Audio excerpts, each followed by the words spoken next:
Hey everybody, thanks for joining us again on Wednesday as we continue through the Gospel of Luke into the 9th chapter. A familiar story today, I think, if you've been around church, if you have done much reading in the Gospels, a story called the transfiguration, or essentially the change of Jesus. And this is a unique story in many ways. It's not unique to Luke, but it is unique among the Gospels. I'm just going to read. I think you know the story, and we do want to cover some ground today. So Jesus goes up on the mountain. We're in verse 28, chapter 9, 8 days after. Verse 29, while he was praying, the appearance of his face changed, and his clothing became dazzling white. And suddenly there were two men, Moses and Elijah, were talking with them. They appeared in glory, and they were speaking of his departure, which he was about to accomplish at Jerusalem. Now Peter and the companions were weighed down with sleep, but since they had stayed awake, they saw his glory and two men who stood with him. Just as they were leaving him, Peter said to Jesus, "Master, it's good for us to be here. Let me make 3 dwellings, one for you, one for Moses, and one for Elijah," not knowing what he said. While he was saying this, a cloud came over and shadowed them, and they were terrified, and they entered the cloud. Then from the cloud came a voice that said, "This is my son, the chosen. Listen to him." When the voice had spoken, Jesus was found alone, and they kept silent, and in those days told no one any of the things that they had seen. So, if you read the story, a kind of unexpected moment where Jesus shows glory, and it's also a timeless moment. This is one of those scenes that I don't mean that we shouldn't read this literally, but if we read it literally, I think we miss the point. This is a look behind the reality to the core of who Jesus is. His face was changed. He's dazzling white. It's also a movement beyond time, as Moses and Elijah, the greatest prophets of the Old Testament, the seminal figures of Israel's story, stand with Jesus and talk about his departure and what he would accomplish in Jerusalem. This is the intersection, Michael, of lots of streams, of lots of themes. It is an astounding, amazing moment. And I think it's one of those texts that you have to read through a couple times slowly just to try to hear what Luke is saying, that this is a moment in which Jesus becomes bigger than anyone imagines at this point in the story. And we realize that Jesus' story also connects with the ongoing story of Israel, the ongoing story of the people of God. And Luke does everything he can to help us, I think, grasp the magnitude of this moment. And I think it's unfortunately easy to miss, but if you stop down, if you really try to enter this story, listen to the sounds, see the sights, be guided by the words, this is an immense moment in Jesus' ministry. And I would argue Luke has been building to it. This hasn't come out of nowhere. If you have been with us the last few weeks, and it would be worth going back for 2 or 3 studies here and getting caught up with us if you've missed a few, is we've already had numerous references to the prophets, right? Herod is told that this is one of the prophets. You've got the disciples saying, well, some of the people say that you're one of the prophets. Here, the prophets literally show up. The top of the prophets show up, and they're talking with Jesus. Jesus is beside them at the start of this story. And by the end of this story, Jesus is set apart from them. He is glowing. He has been transfigured. It is clear that Jesus himself is the one who's chosen. And that comes through, you use that phrase, the sound, literally the voice. "This is my son, my chosen, listen to him." My son, which is a contradistinction to the prophets, who are also incredibly important. They also represent God. That there's no way a diminution of them.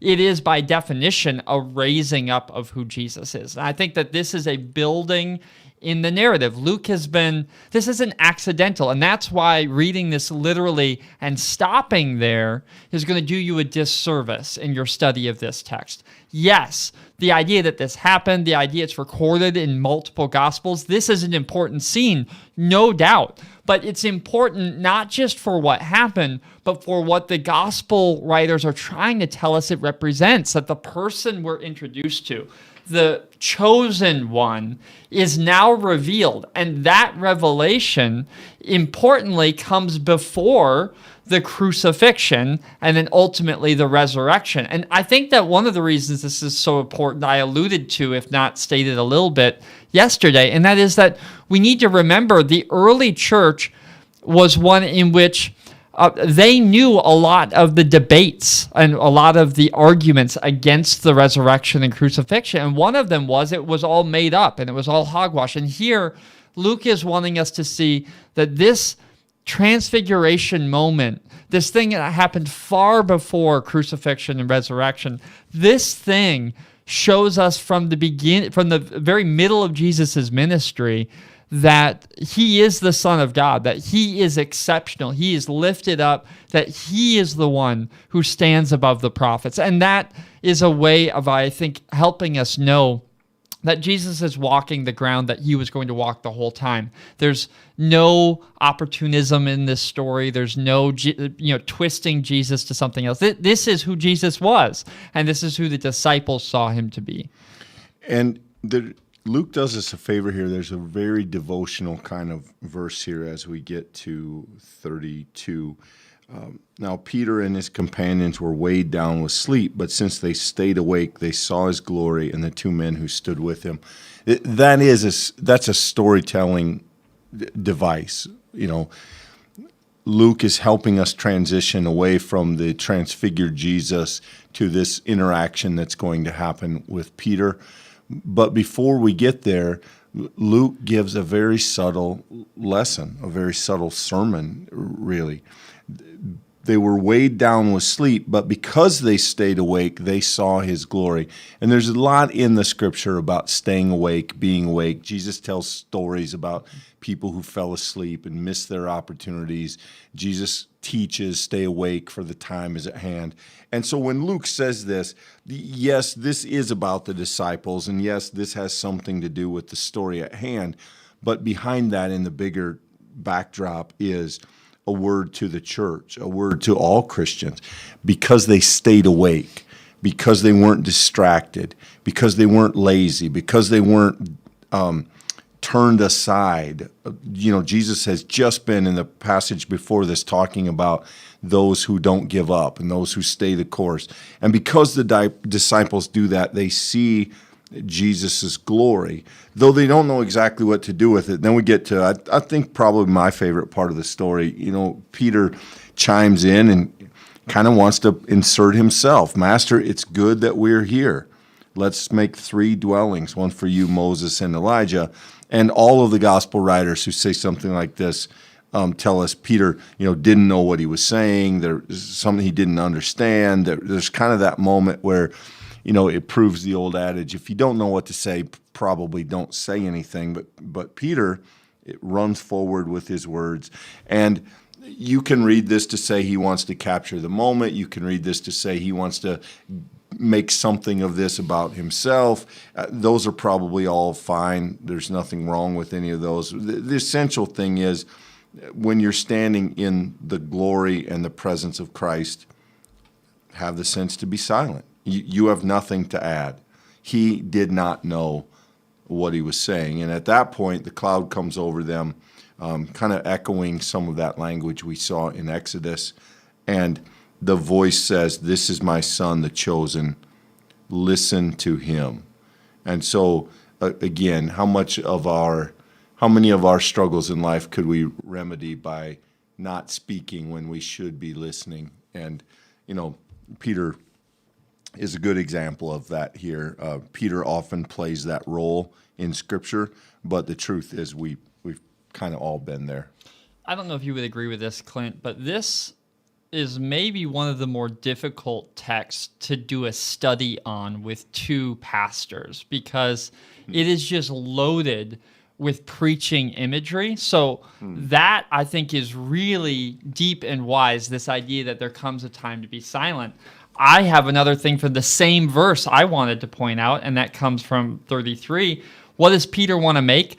A dwelling. He wants to make a tent. He wants to make a physical thing where Jesus could take up residence. And I think that this is another lesson that Luke has to teach us, is that the human heart is by its nature really tempted to want to contain the work of God. We want to immortalize it in stone or in building or in program or an institution. We've done this a lot of ways in the church for our thousands of years of existence. And it's just the nature of being church. When Peter sees this amazing thing happen, he's moved. And I don't think we have really any reason to discount that he truly is moved. He's moved by faith. He's moved by the majesty of it. But he does that unfortunate thing and opens his mouth. And he tries to lock it down and make it a thing and say, hey, let's set up camp here. And that's a very dangerous thing to do, because Jesus is not interested in being locked into that moment. He's not interested in hanging out on the mountaintop. He knows that the next time he's going to ascend, it needs to be the cross. He's already said that. And so realistically, we, the reader, are taught from a text like this, be careful what you try to immortalize. Be careful what you try to lock down when it relates to Jesus, because Jesus, by definition, is going to undo the things that we try to make permanent. And I just, to spin that, Clint, is just to say it's interesting how much is here. It's so easy to turn this from a lesson text into a meditative kind of text. And I think that's a testament to Luke. And I don't think it's accidental. That stuff doesn't just appear in a story like this. This has been carefully planted and watered. It is available to the Christian who has the eyes of faith, I think, to see a lot of wisdom in it. I agree 100%. Although from a meta perspective, I do think there's a word of caution for that very reason, Michael. This is fundamentally a text about the glory of Jesus, and we have to be careful if we would make it about something else. There are wonderful lessons in it. There are wonderful devotional moments in it. There are wonderful things that speak to our experience and our faith. Just don't miss the fact that this is fundamentally a text about the glory of Christ and about the ongoing work of God, culminating in the one who has been chosen that we are to listen to. And so, this is a great text. I think this is one of those texts that should just be kind of fundamental in all of our faith. It's one of those that we should have in our toolbox, that we should visit often, because it does do such a beautiful job of bridging the connection between who Jesus is and what it means for us that Jesus is that, and our dangerous temptation to insert ourselves in the middle. Hey, let's do this, Jesus. Hey, Jesus, let me do this for you. Hey, Jesus, it's good that I'm here. Well, Jesus doesn't need us. We need him. And this is, I think, a passage that helps us remember that, Michael. There's a really interesting note that comes at the end of the passage, and I don't want to pass by it without at least pointing it out. Notice here that the voice speaks in 35, "This is my son, my chosen, listen to him." And then these words, "When the voice had spoken, Jesus was found alone." And that may seem like just a throwaway kind of statement, but just imagine Jesus has been surrounded and talking to the who's who of Israel's past. And now, with this ragtag group of 3 disciples up on this mountain, Jesus is alone. And I think Luke is maybe in some ways containing in this one story both the connection that Jesus has with God the Father and the way that connection then also connects him with the history of Israel. And also, and interestingly, simultaneously, the fact that Jesus is alone and will become even more alone as the story continues, as he hangs on the cross. There's a kind of foreshadowing, I think, in a text like this, and there's a kind of encompassing of the whole of Jesus' life. He is all at once mysterious and beyond time and beyond our human understanding. And he's also a human who experiences aloneness and experiences being at the top of the mountain with nothing but the memory of that voice. I mean, there's a lot of beautiful imagery wrapped up in the revelation of who Jesus is. I think you're right to say, Clint, this is a revelation text. This is about who Jesus is. And yet, it is not a one-faceted picture of who Jesus is. It's not just Jesus who's powerful. It's also Jesus who's human. It's not just Jesus who can talk to the prophets. It's Jesus who's going to live his own prophetic life and ministry. All of that is encompassed in a text like this. And that's what makes it, I think, such a default, a toolbox kind of text like you called it. Yeah, and I think we see that really well encapsulated if we go to the next passage here, Michael, just kind of quickly. Verse 37, on the next day when they come down from the mountain, a great crowd met him, and just then a man from the crowd shouted, "Teacher, I beg you, look at my son. He's my only child." Suddenly a spirit seizes him, and all at once he shrieks. It convulses him, and he foams at the mouth. It mauls him, and it will scarcely leave him. I begged your disciples to cast it out, but they could not.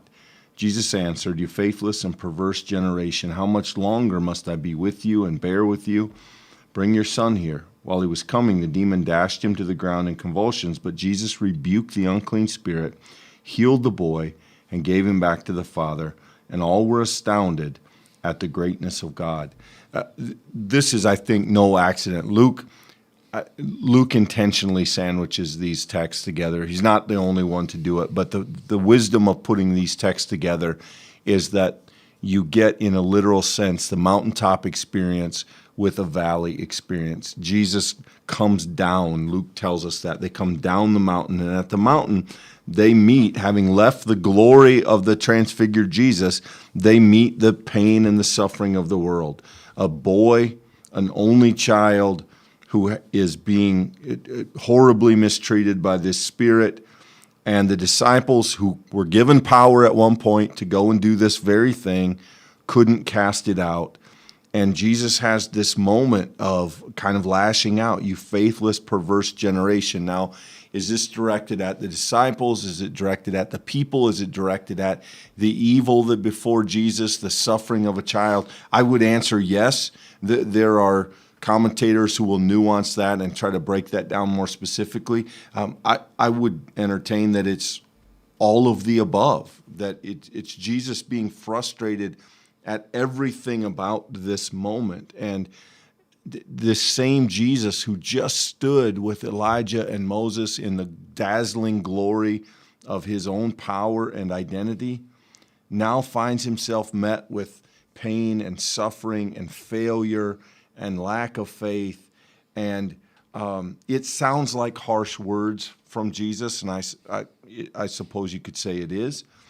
But I think in conjunction with the previous text, we get something of the experience of the transfigured Christ and the Christ who exists to serve and to confront evil. And then he heals the boy, and we end with this wonderful phrase, "and all were astounded at the greatness of God." I think there is a whiplash here, Michael, but I think it's on purpose. So Clint, I think that it's worth noting that when we read texts like this, I think we're often maybe confused by the transfiguration story, but then we often just discount stories like this one with the demon. I think for us, we like to ask questions like, is this a psychological illness? What would this be diagnosed? Would this person be given some kind of medications today? Or, these are the things that the modern mind brings to a text like this. But I want to just encourage you for a moment to imagine with me, take us at our word, and make the assumption for just a moment that this mountaintop and coming down story are told in this order on purpose. And if you're willing to start with that assumption in mind and then to read this story, and you see that the very disciples who wanted to build Jesus a tent are unable to cast out this demon. And Jesus confronting this evil, having just been revealed to be this transfigured Christ, now says some very, very challenging words. But don't miss, in the midst of those words, he heals the boy. He casts out the demon. He does the work that he's come to do. And that sign and symbol is for all gathered there. Astonishing. The greatness of it is astonishing. And I think that is, once again, the point of the transfiguration seen here. Astonishment, mystery, the absolute power of God. Jesus Christ is the one revealed in this mysterious, almost timeless way on top of the mountain. And at the base of the mountain, really in the muck and grime of human existence, a boy, just a child afflicted by the demonic.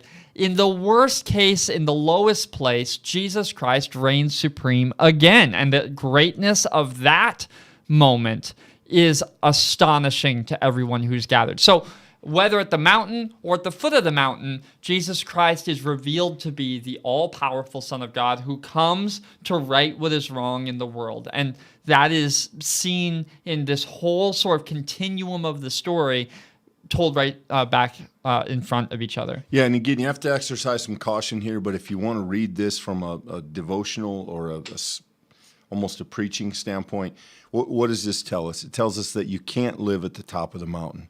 At some point, you come down from those experiences, and real faith has to face the real world. I remember, Michael, a couple years ago when we were at Jamaica Presbyterian Church in New York City, and we have this wonderful worship experience, and because of their proximity to the city and the neighborhood that they're in, you come out of church with this wonderful glow and this happiness, and immediately, before you even get back to the subway terminal, homeless people on the street. So that these two things always exist together.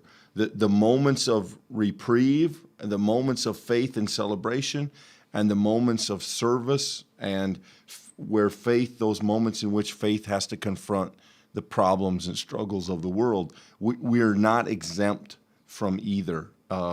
We don't live only with the pain of the world, but neither can we build a booth and stay up on the top of the mountain. That real faith takes us to both places.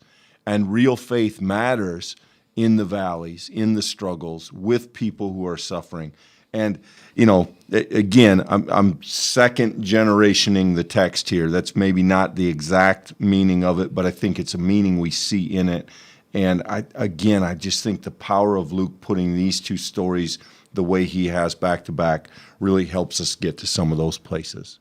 We've run to the end of our time. I'm not going to have a long time to have an excursus on this, and so maybe we'll get to this in another study. If you'd be interested, feel free to put that in the comments. But I do think, Clint, that in some ways we have something to learn from these stories where Jesus conquers the demonic. It's not a language that we're very comfortable with in our modern lives, but there's something helpful in understanding yourself when you realize this idea that we sometimes can't help the bad that comes from us, that sometimes the firewall comes down, we say a thing, we blur the thing we regret immediately, our hands or feet drive us to do a thing that wasn't thoughtful, that there are times when the brokenness inside escapes the firewall. And when that happens, when the brokenness inside of us exerts force into the world and does demonic things, broken things to us and to others, that is a place where an encounter with the risen Christ is the only hope we have for restoration and for salvation, is the word that we use in the church. And this story is an invitation for you. You might not think of yourself as being demonically possessed like this boy, but if you begin to recognize the ways in which the brokenness of our hearts exerts power on us, real power, then you might see that a text like this is a source of very good news, that there is a force, a power, a love, Jesus Christ the Savior, who's able to heal even those broken places inside of us. Yeah, there's a lot there. Again, two very powerful stories, an interesting section of this chapter. Luke is going to do some other interesting things before this chapter is over. Hope you can join us tomorrow. A reminder that as of tomorrow, we'll kind of be finishing the 9th chapter of Luke, and we'll be on hiatus for the rest of the summer. We'll get back in chapter 10, which we think is a decent restarting point. So hope you can be with us. Thanks for being with us today.